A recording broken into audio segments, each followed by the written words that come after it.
Dear students and viewers and all the aspirants, अस्सलाम वालेकुम। उम्मीद करता हूं कि आप सब ठीक होंगे। जैसा कि आप सब जानते हैं कि नस्ट के एंट्री टेस्ट में बस अब कुछ ही दिन बाकी हैं। उससे रिलेटेड जो है वो पास्ट पेपर हमने डिस्कस करने हैं और पास्ट पेपर में जो है वो इम्पॉर्टेंट एमसीक्यूज डिस्कस करने हैं। आज की वीडियो में मैं आपको इम्पॉर्टेंट एमसीक्यूज बता रहा हूं जो कि पास्ट पेपर से मैंने उठाए हैं और ये आपको बहुत ज़्यादा हेल्प करेंगे।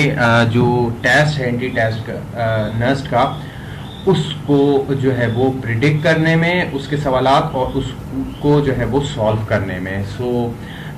इस वीडियो को आपने आखिर तक देखना है और अगर आप नए हैं चैनल पे तो चैनल को आपने सब्सक्राइब भी ज़रूर करना है। इसी तरह से बेल आइकन को भी क्लिक करना है और जो है वो आपने इस वीडियो को अपने फ्रेंड सर्कल में भी शेयर करना है। मैं हूं आप मोहम्मद बिलाल, आपका मेंटर टीचर, और आप देख रहे हैं FineInfo channel. In an alternating current the average value of current in complete cycle is. पहला एमसीक्यू है, जैसे कि हम सब जानते हैं कि जो अल्टरनेटिंग करंट होता है, ये सेकंड ईयर का जो है वो क्वेश्चन दिया है अल्टरनेटिंग करंट का। तो हम जानते हैं कि वो एक साइकिल होता है, उसमें पॉजिटिव और नेगेटिव जो है वो साइकिल होता है। ठीक है, एक पॉजिटिव वैल्यू होती है उसमें, ठीक है, और एक जो है वो नेगेटिव वैल्यू होती है, ठीक है उसमें। और ये जो है वो पॉजिटिव और नेगेटिव साइकिल होता है। तो इसका अगर हम एवरेज देखते हैं, एवरेज जब हम करंट की वैल्यू निकालते हैं तो एवरेज करंट की जो वैल्यू आती है हमारे पास 0 आती है, क्योंकि ऊपर प्लस है, मैक्सिमम एम्पलीट्यूड इसका प्लस, और जो है वो नीचे मैक्सिमम जो नेगेटिव जो है वो एम्पलीट्यूड है वो -2 है। लिहाजा ये एवरेज अगर हम निकालते हैं इसका, हमारे पास 0 आंसर आता है। इसका ऑप्शन ए करेक्ट है। जो एवरेज वैल्यू है करंट की कंप्लीट साइकिल के ऊपर, याद रखिएगा कंप्लीट साइकिल के ऊपर, तो वो होगी हमारे पास 0। अच्छा, इसी तरह से याद रखिएगा जब हम अल्टरनेटिंग करंट पढ़ते हैं तो उसमें हम फिर जो है वो क्या करते हैं कि रूट मीन जो एवरेज वैल्यू है करंट की वो स्टडी करते हैं। अब रूट मीन जो एवरेज वैल्यू होती है करंट की वो कभी भी 0 नहीं होती, याद रखिएगा वो 0 नहीं होगी। ठीक है, जो एवरेज जो रूट मीन वैल्यू होगी करंट की, ठीक है, एवरेज रूट मीन वैल्यू जो होती है करंट की वो 0 नहीं होगी। ठीक है, तो वो जो है वो हमारे पास पॉजिटिव होगी, इसी तरह से वो नेगेटिव भी नहीं होती। तो इस तरह का भी सवाल बन सकता है, तो आप याद रखें। एमसीक्यू आप देख सकते हैं, the radioactivity is purely a nuclear phenomena and it is unaffected by physical chemical reaction, temperature, सी है, प्रेशर, और डी है ऑल। याद रखिएगा रेडियो एक्टिविटी ये एक नेचुरली जो है वो प्रोसेस है और ये एक स्पॉन्टेनियसली जो है वो प्रोसेस है। इसकी जो इमिशन होती है इसमें रेडिएशन की वो स्पॉन्टेनियसली होती है, लिहाजा वो जो है वो उसको प्रिडिक्ट करना ये बहुत मुश्किल है कि कब कौन सी रेडिएशन जो है ये रुक जाएगी और कब कौन सी रेडिएशन जो है वो कंटिन्यू करेगी। लिहाजा वो अनअफेक्टेड है टेम्परेचर के, इसी तरह से फिजिकल केमिकल रिएक्शन के और प्रेशर के। ठीक है, इनसे वो जो है वो इंडिपेंडेंट है। जो रेडियो एक्टिविटी का अमल है वो बिल्कुल मुख्तलिफ है। इसी तरह से जो न्यूक्लियर रिएक्शन है ये बहुत जो है वो मुख्तलिफ है केमिकल रिएक्शन से। ठीक है, तो इसका मतलब जो है वो ऑप्शन डी हमारे पास करेक्ट है। GM गीगर मूलर ये डिवाइस है, इसको हम गीगर मूलर काउंटर भी कहते हैं, और ये हमारे पास डिवाइस होती है और ये रेंज जो है इसको फाइंड आउट करने के लिए होती है, रेंज ऑफ आयनाइजिंग पार्टिकल। यानी कि जब पार्टिकल जो है वो मूव करता है इसकी एक वैक्यूम ट्यूब के अंदर, तो फिर जो है वो काउंटिंग स्टार्ट हो जाती है इसके काउंटर में। उससे पता चलता है कि जो रेंज है वो कितनी है। ऑप्शन इसका ए जो है वो हमारे पास करेक्ट है। नेक्स्ट एमसीक्यू आप देख सकते हैं, 1 microfarad capacitor of TV subjected to 4000 volt potential difference, the energy store in the capacitor is. मैंने आपको बताया था जो मैंने जो है वो जो गैस पेपर है इसका उसमें जितने भी टॉपिक्स हैं मैंने पार्ट 1 जो है वो अपलोड किया, उसमें मैंने आपको बताया कि जो नस्ट का जो टेस्ट है ये 70% जो है वो न्यूमेरिकल बेस्ड आता है। 70% ये आता है हमारे पास NBQ बेस्ड, NBQ कह सकते हैं आप इसको, यानी कि न्यूमेरिकल बेस्ड क्वेश्चन, ठीक है। सो इस बेस पे जो है ये 70% बनता है। जैसे आज ये वाला जो क्वेश्चन है भी आप देख रहे हैं न्यूमेरिकल बेस्ड है, सो ज़्यादातर न्यूमेरिकल बेस ही हम क्वेश्चन जो है वो उसको कोशिश करेंगे ज़्यादा से ज़्यादा कवर करें। तो यहाँ पर जो है वो आप काइनेटिक एनर्जी, तो काइनेटिक एनर्जी जो कैपेसिटर में होती है ये बराबर है हमारे पास 1/2 CV²। C हमारे पास कैपेसिटर है और V जो है वोल्टेज है। सो यहाँ पर 1/2 जो है वो मैं डायरेक्ट लिखूंगा। कैपेसिटर हमारे पास 1 माइक्रोफैराड है, तो इसको मैं 10⁻⁻⁶ लिख दूंगा, क्योंकि ये 1 माइक्रो बराबर होता है 10⁻⁶ के, और फैराड इसका यूनिट है। इसी तरह से जो हमारे पास V है यहाँ पर 4000, तो इसको अगर मैं चाहूँ तो 4 × 10⁻³ भी लिख सकता हूँ, ठीक है, और होल स्क्वायर कर दूंगा। तो फिर उसके बाद हमारे पास क्या होगा 1/2, और ये होगा हमारे पास 10⁻⁻⁶, और फिर मल्टीप्लाई 4 4 16 और 10⁻⁻⁶, ठीक है। तो ये 2 से हम क्या करेंगे, ये 16 को कैंसिल करेंगे तो यहाँ पे आ जाएगा 8, ठीक है। तो 8 बचेगा हमारे पास। इसी तरह से जो पावर बचेगी वो बेस से हम पावर 8 करेंगे 10⁻⁻⁶ और 10⁻+6, तो ये कैंसिल हो जाएंगे आपस में, ठीक है। तो 8 बचेगा हमारे पास 8 जूल, ठीक है। सो इसका आंसर ऑप्शन ए जो है हमारे पास करेक्ट है। नेक्स्ट MCQ आप देख सकते हैं, a body moves the distance of 10 metre along a straight line, ठीक है, under the action of force of 5 newton. If the work done is 25 joule, the angle which force acts with the direction of motion of a body is.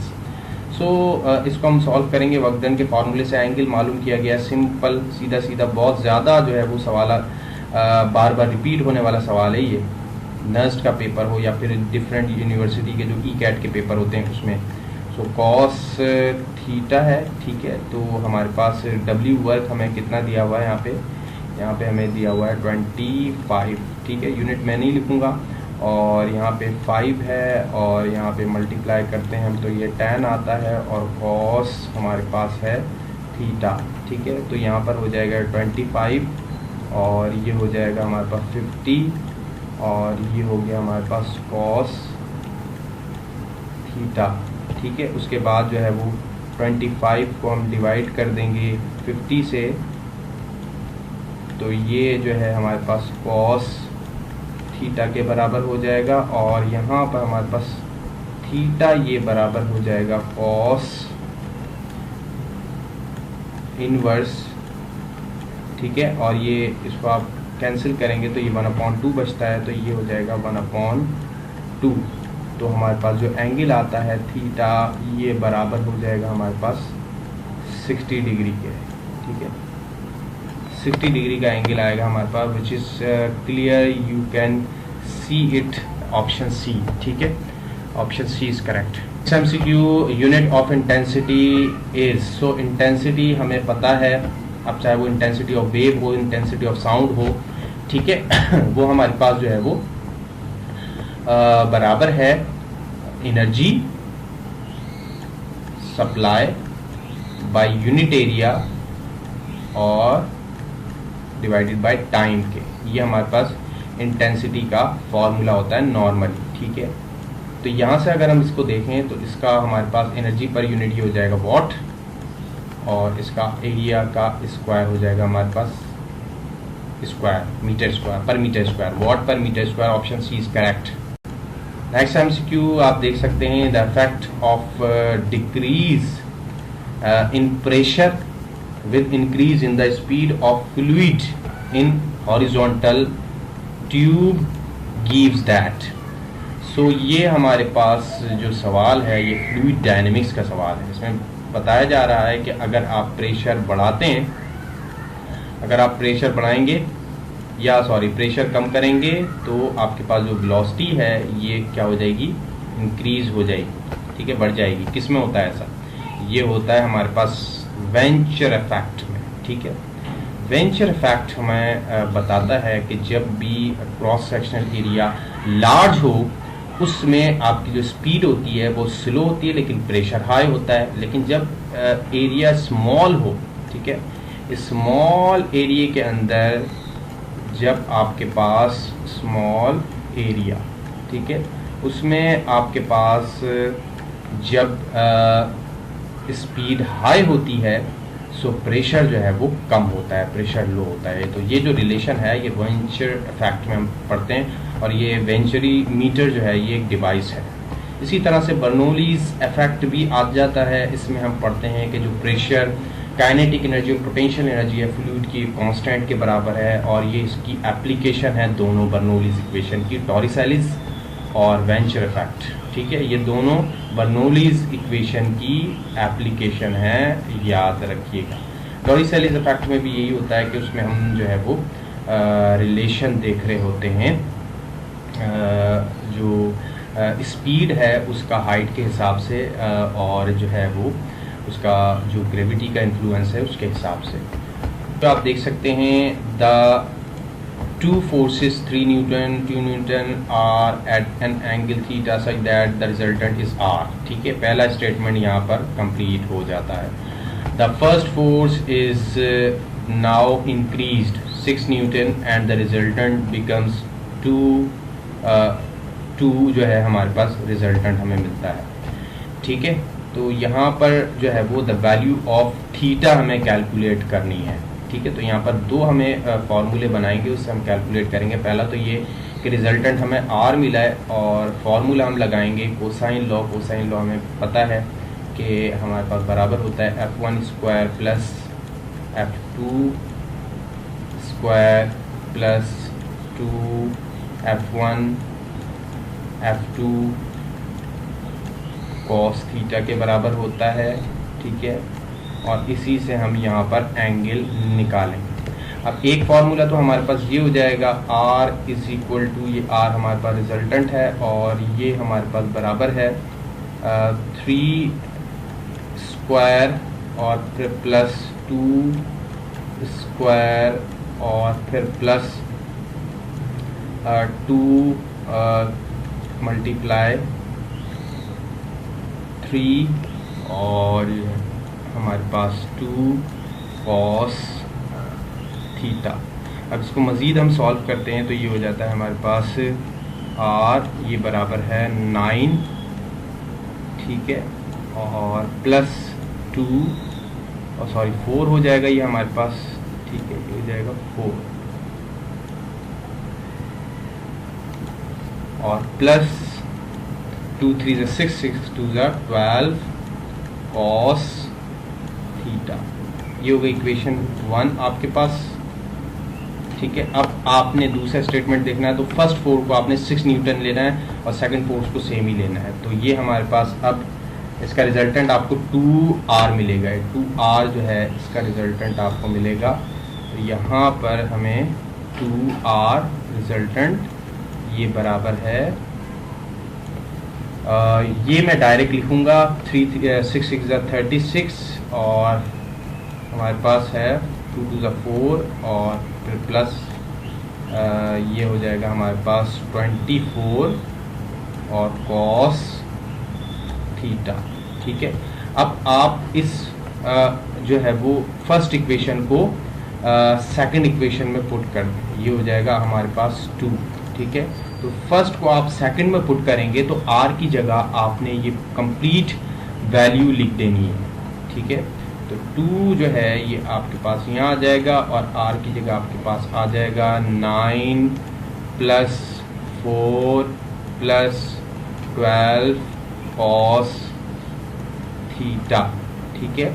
और ये आपके पास बराबर हो जाएगा 36 + 4 और